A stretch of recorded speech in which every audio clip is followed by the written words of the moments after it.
नमस्कार दोस्तों, आपके अपने YouTube चैनल इसकी हिंदी में आपका स्वागत है। इस क्लास में हम लोग पढ़ेंगे नई समीक्षा। जो नए स्टूडेंट हैं वो चैनल को सब्सक्राइब करें ताकि नया नोटिफिकेशन आप तक जल्द पहुँचे। समय व्यर्थ न करते हुए आइए हम लोग पढ़ते हैं।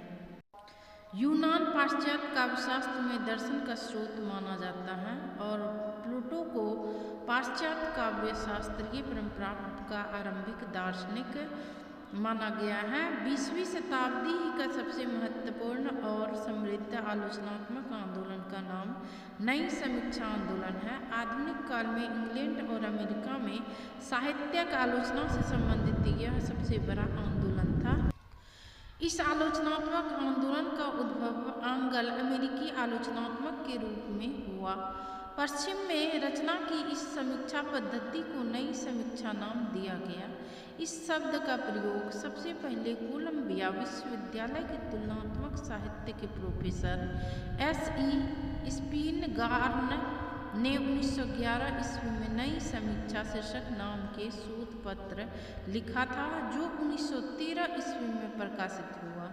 इस नई समीक्षा शोध पत्र में स्पिनगार्न ने क्लासिकल, रोमांटिक, समाजशास्त्रीय, जीवनी मूलक आदि समीक्षा पद्धतियों को अस्वीकार करते हुए स्थापित किया था कि समीक्षा वस्तुतः एक प्रकार की व्यक्तिगत प्रतिक्रिया है जो जीवंत दृष्टि पर आधारित होती है।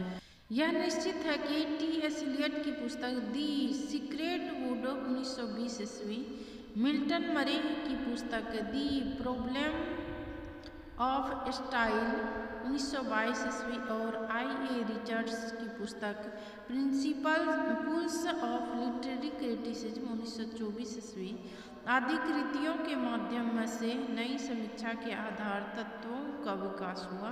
अमेरिका में I.A. रिचर्ड्स को नई समीक्षा का जनक माना जाता है। नई समीक्षा को पूर्णतः प्रतिष्ठित करने वाले जॉन क्रोरेनसम के अनुसार रिचर्ड्स को माना जाता है। जॉन क्रोरेनसम के अतिरिक्त Allen Tate, Robert Penn, Warren R.P. Blackmur, Yvor Winter और क्लिंथ बुक्स आदि नई समीक्षकों में प्रमुख माने जाते हैं। सभी समीक्षकों को कविता के साथ उसके भाषिक विश्लेषण पर बल दिया। इन सभी समीक्षकों ने कविता पर ही पूरा ध्यान केंद्रित करते हुए उसके भाषिक विश्लेषण पर बल दिया। इन सभी समीक्षकों ने कविता पर ही पूरा ध्यान केंद्रित करते हुए उसके भाषिक विश्लेषण पर बल दिया। रैनसम के अनुसार कविता की रूप रचना में शब्द विधान और अर्थ विधान दोनों का विश्लेषण मिलना होता है। शब्द विधान, बिंब विधान और अर्थ विधान विचारात्मक है। इन दोनों का तनाव ही काव्य भाषा को अपेक्षित जिसकी चाह ना हो, इसका मतलब होता है जिसकी मतलब चाह का आशा ही ना हो, भंगिमा प्रदान करता है। एलन टेट के अनुसार कविता का अस्तित्व जिस संतुलन पर स्थित होता है वह उसके बहिरंग संतुलन पर स्थित होता है और वह उसके बहिरंग संतुलन और अंतरंग के बीच घटित होता है। एलन टेट ने यहाँ संतुलन शब्द का प्रयोग बहिरंग संतुलन और अंतरंग शब्द का प्रयोग के बीच पूर्ण सामंजस्य के अर्थ में ही लिया है। रॉबर्ट पेन वारेन की ख्याति आलोचना से अधिक कवि और उपन्यासकार के रूप में हुआ। रॉबर्ट पेन वारेन ने काव्य भाषा में व्यंग्य, विरोधाभास और प्रतीक पर बल दिया। आइवर विंटर के अनुसार कवि अपनी भाषा में अविधार्थ और लक्षणार्थ का गूढ़ विश्लेषण उपस्थित करता है। क्लिंथ ब्रूक्ट ने विसंगति को काव्य भाषा का प्रधान गुण माना है।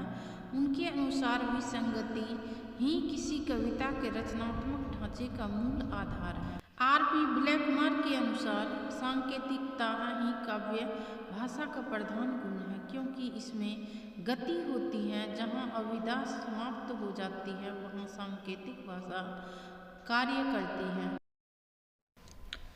नई समीक्षा के उन्नायक काव्य भाषा के तात्विक विवेचन में एक मत नहीं है, किंतु नई समीक्षा की मूल प्रतिज्ञा काव्य स्वतः वस्तु है को लेकर पूर्ण सहमति है। नई समीक्षा प्रमुख तथ्य इस प्रकार से हैं। नई समीक्षा के कृतिकार से अधिक कृति को महत्व दिया जाता है। इसमें कृति की रूप रचना, कृति की शब्दावली, शब्दों की बनावट, अर्थ की ढांचा, सादृश्य, विधान, अर्थ निर्वाह आदि बातों पर विचार किया जाता है।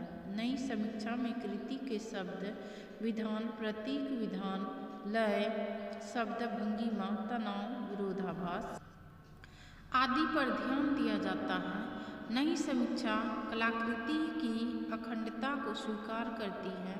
नई समीक्षा में कृति के विचार पक्ष और वस्तु पक्ष दोनों को अलग अलग नहीं देखा जाता, दोनों की समन्वित इकाई उसे कृति बनाती है। कविता शब्द विधान और अर्थ विधान की सम्मिलित बनावट है। इसमें शब्द विधान प्रमुख होता है, वहीं काव्य को सौंदर्य प्रदान करती है। नई समीक्षा रचना को शुद्ध रूप से देखने की पक्षधर है। जो भी नए स्टूडेंट हैं वो चैनल को सब्सक्राइब करें ताकि नया नोटिफिकेशन आप तक जल्द पहुंचे। वीडियो को अपने मित्रों के बीच अधिक से अधिक शेयर करें ताकि सभी विद्यार्थियों को इस वीडियो का लाभ प्राप्त हो सके। और भी वीडियो हिंदी विषय से संबंधित नाटक, निबंध, आत्मकथा, कहानी, कविताएं, वस्तुनिष्ठ प्रश्नोत्तर, सामान्य ज्ञान से संबंधित वस्तुनिष्ठ प्रश्नोत्तर, पर्यावरण, कंप्यूटर से संबंधित वस्तुनिष्ठ प्रश्नोत्तर, मोटिवेशनल वीडियो, तो आप हमारे चैनल के माध्यम से भरपूर लाभ प्राप्त कर सकते हैं। मिलती हूँ नेक्स्ट वीडियो में।